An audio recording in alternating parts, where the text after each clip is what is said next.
Ya, silakan. Bismillahirrahmanirrahim. Terima kasih atas kesempatan yang diberikan kepada saya pada subuh hari ini untuk memberikan pertanyaan.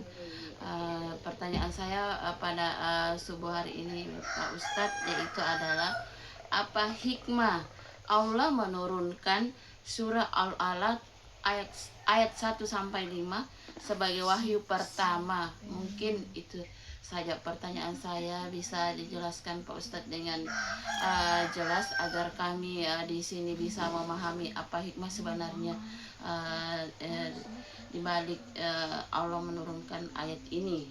Terima kasih. Baik, baik. Bismillahirrahmanirrahim. Assalamualaikum warahmatullahi wabarakatuh. Waalaikumsalam Jadi warahmatullahi alhamdulillah, jadi kita wabarakatuh. masuk pada sesi pertanyaan pada kajian subuh kali ini. Jadi pertanyaannya sangat menarik. Apa hikmah Allah menurunkan surat Al-Alaq ayat 1 sampai 5 sebagai wahyu atau surat yang pertama, ya. Iya. Nah, ini kita jawab berdasarkan pada penelitian mandiri kita selama 23 tahun sebagai penemu daripada konsep sains tauhid. Nah, sebelum kita jawab, kita ulangi kembali bunyinya. Bismillahirrahmanirrahim. Iqra bismi rabbikal ladzi khalaq, khalaqal insana min 'alaq, iqra wa rabbukal akram, allazi 'allamal bil qalam, 'allamal insana ma lam ya'lam. Sadaqallahul adzim. Jadi artinya bacalah ya dengan menyebut nama Tuhanmu yang menciptakan manusia dari segumpal darah. Bacalah Tuhanmu yang maha mulia yang mengajarkan manusia dengan pena dan mengajarkan apa-apa yang mereka tidak tahu, ya, tidak mengetahuinya. Nah, jadi kata bacalah ini adalah artinya kita ingin melihat bahwa bacalah dengan menyebut nama Tuhanmu. Nah, karena kita berbicara dalam konteks akademik, ada membaca itu ada dua, membaca secara umum dan membaca secara akademik. Nah, membaca secara akademik itu adalah membaca berbasis riset. Nah, itu artinya kita tidak boleh mengeluarkan suatu pernyataan, tidak boleh mengeluarkan suatu pendapat kalau kita tidak teliti dulu, ya. Dan kita harus menelitinya dengan menyandarkan diri kepada Allah. Tujuannya apa? Supaya hasil penelitian kita itu menjadi hasil penelitian yang sehat, kuat, dan diberkahi oleh Allah SWT. Apa manfaatnya? Supaya hasil penelitian kita itu bisa kita gunakan untuk diri kita sendiri, keluarga, dan masyarakat untuk memahami dan mengatasi masalah yang ada. Nah, ini namanya riset, ya. Jadi riset itu atau penelitian ilmiah itu adalah melakukan pendalaman atau mendekati lebih jauh atau mengetahui lebih banyak secara struktur dengan metode berpikir ilmiah. Nah, kalau surah Al-Alaq ini metode berpikir ilmiah tauhid. Apa itu metode berpikir ilmiah tauhid? Adalah metode berpikir ilmiah yang langsung disandarkan kepada Allah dengan jalan akademik. Nah, itu maksudnya, ya, daripada surah Al tadi. Bacalah itu dalam level keduanya adalah membaca secara akademik yang disandarkan kepada Allah atau melakukan penelitian sebelum kita berpendapat atau sebelum kita menyampaikan sesuatu. Supaya apa? Supaya pendapat atau kita itu tidak menimbulkan lagi masalah baru. Contohnya konflik nih, ya. Nah, konflik ini kan berisiko. Kalau kita salah mengeluarkan ucapan, bisa membuat konflik tambah panjang. Nah, konflik tambah panjang ujungnya adalah perang. Perang ujungnya adalah berdarah-darah. Nah, itu Allah kata salah satu hikmah besarnya ini dalam konteks konflik supaya manusia yang hidup setelah Nabi Muhammad itu tidak lagi sembarangan mengeluarkan pernyataan, tidak lagi sembarang membuat opini yang bisa membuat konflik tambah panjang atau membuat masalah baru sehingga memicu pertumpahan darah yang berujung. Itu dalam kajian konflik. Tujuannya ini supaya dengan surat Al-Alaq ini, ya, agar manusia yang hidup setelah Nabi Muhammad itu mengutamakan riset atau penelitian yang disandarkan kepada Allah dalam memahami dan mengatasi sesuatu, ya. terutama dalam bidang konflik ini, karena ini kajian sosial ya, berat ya, karena mudah sekali orang berkonflik kemudian tidak bisa diselesaikan, buntu, hanya baku tobo, baku tusuk, atau dalam konteks negaranya baku perang. Nah, ketika perang terjadi, banyak orang-orang yang tidak bersalah, yang tidak tahu apa-apa yang menjadi korban. Nah, sehingga kacau jadinya satu dunia itu. Nah, jadi dari sini kita sudah bisa lihat hikmahnya yang sangat besar daripada surah Al-155 ini, di mana Allah menyuruh kita untuk menemukan konsep penelitian tauhid ya, atau kita sebut dengan sains tauhid ya. Ini dia bukunya ya, sains tauhid kami sudah temukan. Ini ada sekitar ini memang dirancang untuk workshop ya. Ini harganya sekitar ya, ini kita hargai 500.000 ini pemirsa, untuk membantu kami mengembalikan biaya penelitian dan biaya pengobatan ini ya. Ini baru satu buku, kita sudah punya satu paket sains tauhid. Nah, jadi menemukan sains tauhid inilah tujuan daripada surah Al-Alaq tadi itu. Karena dengan sains tauhid ini maka kita sudah bisa melakukan penelitian dengan menggunakan metode ilmiah tauhid. Nah, itu. Kalau tidak pakai sains tauhid tidak bisa. Ya, berarti kita pakai sains sekuler. Nah, di sini lagi nih ya, sini lagi nih dikasih tahu bahwa kenapa Allah turunkan surah Al-Alaq 1-5 ini sebagai surah yang pertama? Karena orang Yunani itu sudah mengembangkan sains sekuler atau ilmu pengetahuan umum dengan metode sekuler itu sejak 1200 tahun sebelum Nabi Muhammad. Nah, itu orang Yunani sudah mengembangkan itu. Orang kelemahannya ilmu sekuler ini, dia hanya memuliakan dan membesarkan nama dan perkataan manusia, kemudian mengabaikan dan melupakan nama, perkataan, kemuliaan, kebesaran Allah. Sehingga ilmunya tidak berkah. Maka lahirlah suatu fenomena, karena ilmu tidak berkah, banyak tapi manfaatnya kurang. Nah, coba lihat kasus dokter nih di Penegoro, dokter spesialis. Ini kan kasihan, rugi kita. Sudah sekolah bayar mahal-mahal. Nah, ini menandakan bahwa ilmu sekuler barat itu bermasalah. Nah, contohnya lagi yang di Padang, dokter spesialis mata meninggal juga. Seharusnya ilmu kedokteran ini yang paling pokok adalah dokternya dulu.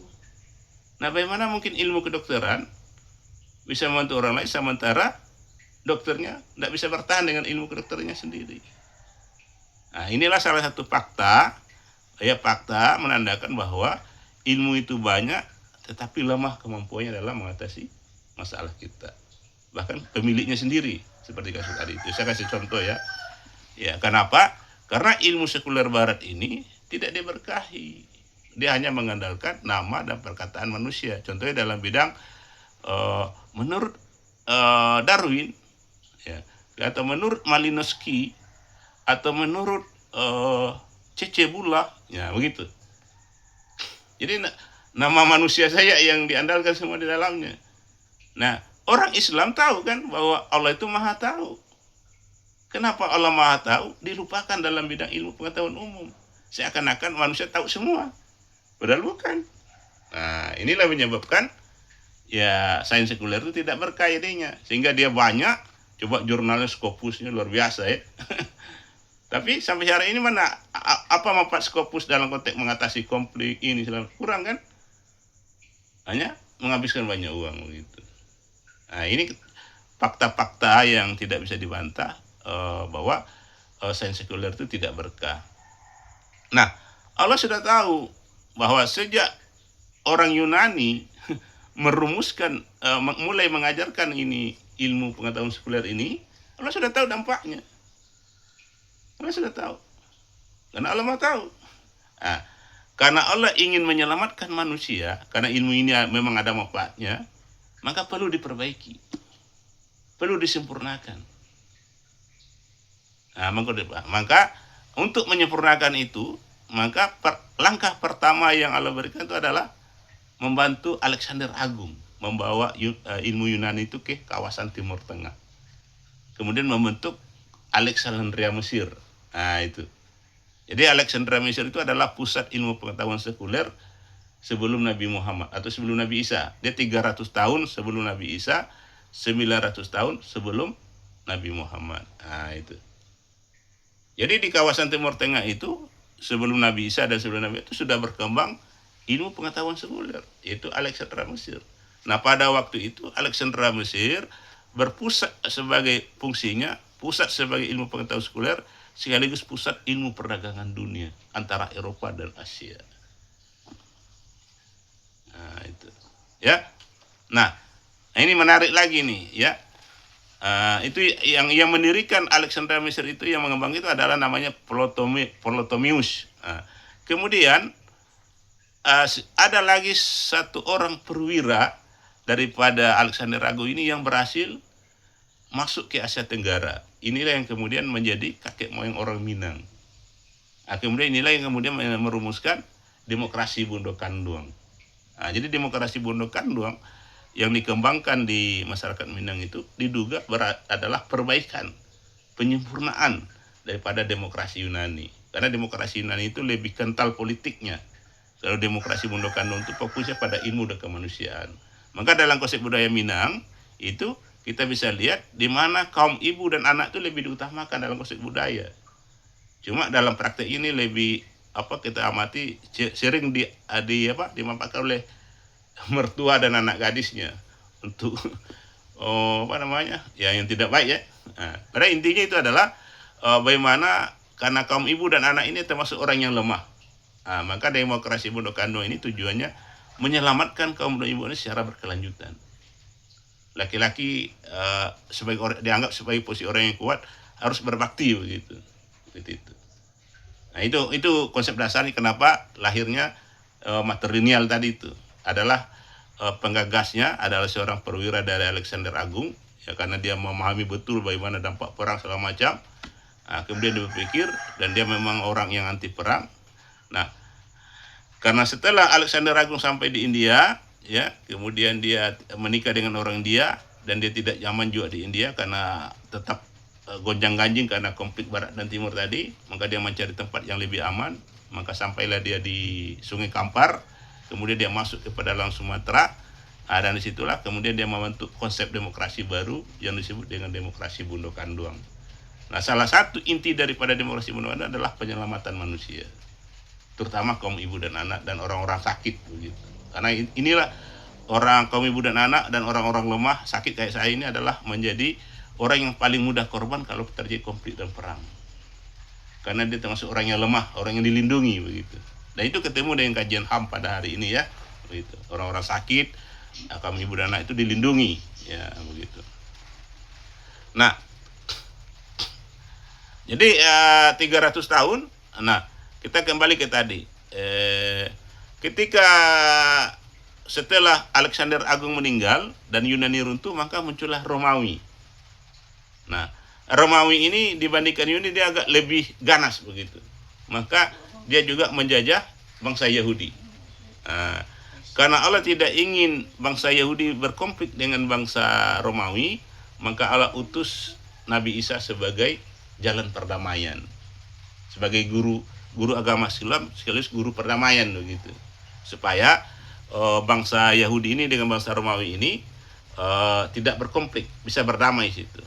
Tetapi kedua bangsa ini gagal memahami rencana besar, rencana perdamaian yang Allah sampaikan melalui Nabi Isa tadi. Nah, kegagalan itu fatal akibatnya. Kedua-duanya dapat hukuman. Ya, dapat hukuman. Nah, orang Yahudi menganggap Nabi Isa itu hasil persinar karena nalarnya tidak mampu. Sementara orang Romawi memandang Nabi Isa ini yang pandangan politik. Maka dua-duanya hancur. Dua-duanya mendapat bencana sampai hari ini. Padahal tujuannya adalah melalui Nabi Isa ini agar bangsa Yahudi dan bangsa Romawi itu bersatu di bawah agama Islam dan berdamai untuk berkelanjutan, ya. Ya.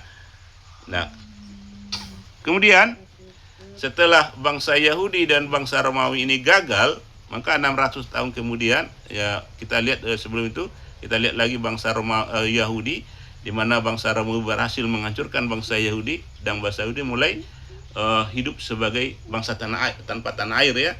Maka 600 tahun kemudian Allah turunkan surat Al-Alaq 1-5 kepada Nabi tadi itu. Apa tujuannya? Ya tujuannya agar umat Islam setelah Nabi Muhammad itu fokus pada ilmu akademik. Kenapa fokus pada ilmu akademik Islam? Ya, atau sains tauhid ini, ya, ini baru ditemukan hari ini. Ya karena setelah Nabi Muhammad itu umat Islam akan menghadapi masyarakat multikultural. Apa pada itu ada orang Islam, ada orang Hindu di India, ada orang Majusi di Persia, ada orang Yahudi sendiri, ada orang Kristen, ada orang Cina, ya, ada orang Afrika. Artinya setelah Nabi Muhammad itu banyak sekali bangsa-bangsa, dan setiap bangsa ini hidup dengan etnisnya sendiri, agamanya sendiri, budayanya sendiri, dan ideologinya sendiri. Nah, ini disebut dengan masyarakat multikultural. Nah, masyarakat multikultural ini hanya bisa dipahami dengan metode yang sehat bersahabat kalau kita gunakan sains tauhid ini. Nah, makanya Allah menurunkan surat Al-Alaq 1-5 tadi sebagai surat dan ayat yang pertama. Nah, melalui surat ini ada 4 hal yang harus ditemukan. Yang pertama apa?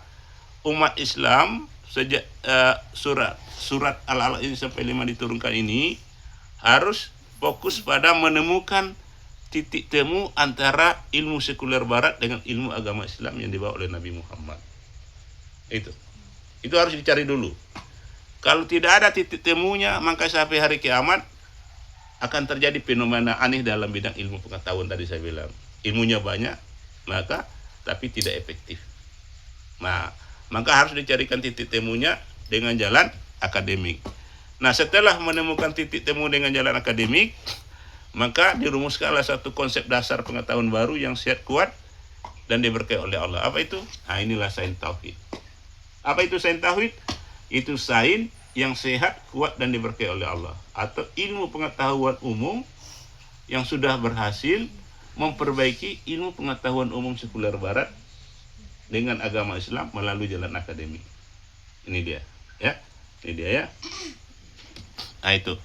Setelah menemukan sains tauhid sebagai konsep dasar, kalau mau lebih baik lagi kita harus kembangkan lagi menjadi. Nah, coba diambil buku yang Islam Ilmu Sempurna dengan tadi. Menjadi apa? Menjadi pengetahuan-pengetahuan baru yang bisa dipakai secara praktis dan akademis, yaitu ilmu kedokteran sejarah dan ilmu Islam Ilmu Sempurna. Ini dia, sudah ada. Coba perhatikan, ini sudah ada pemirsa. Jadi tinggal pakai aja pemirsa ini. Ini Islam Sempurna nih. Ah, ini. Apa itu Islam Ilmu Sempurna? Adalah perpaduan antara sains tauhid dengan ilmu agama Islam, atau ilmu akademik Islam dengan ilmu agama Islam. Ilmu agama Islam itu terdiri dari ilmu akidah, ilmu ibadah, dan ilmu hukum Islam.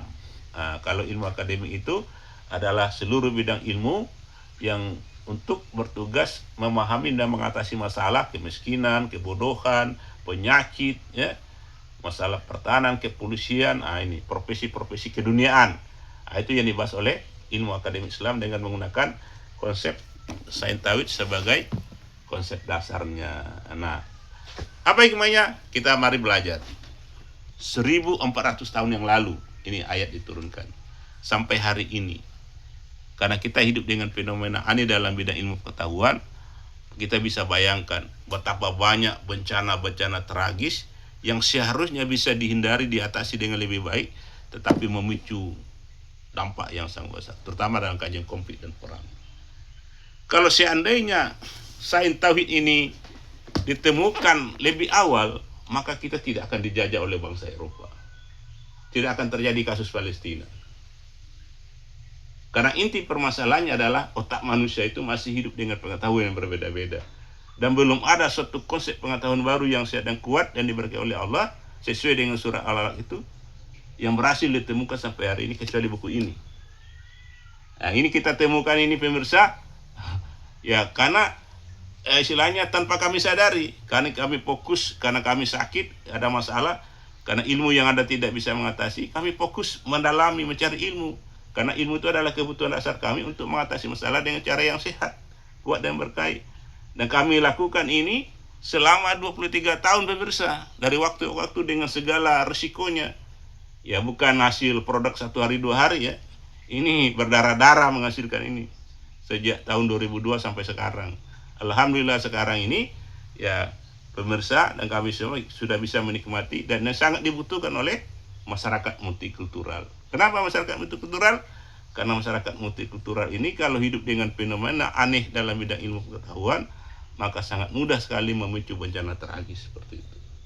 Nah, itulah hikmahnya yang bisa kami jelaskan mengapa Allah menurunkan surah Al-Alaq 1-5 tadi sebagai surah. Tujuan adalah bagaimana umat Islam sejak awal fokus memperbaiki ilmu sekuler barat dengan ilmu agama Islam agar melahirkan ilmu pengetahuan umum yang sehat dan kuat dan berkahi, agar masyarakat multikultural bisa mendapatkan perdamaian, keselamatan bersama dan terhindar dari bencana-bencana tragis yang seharusnya masih bisa dihindari begitu.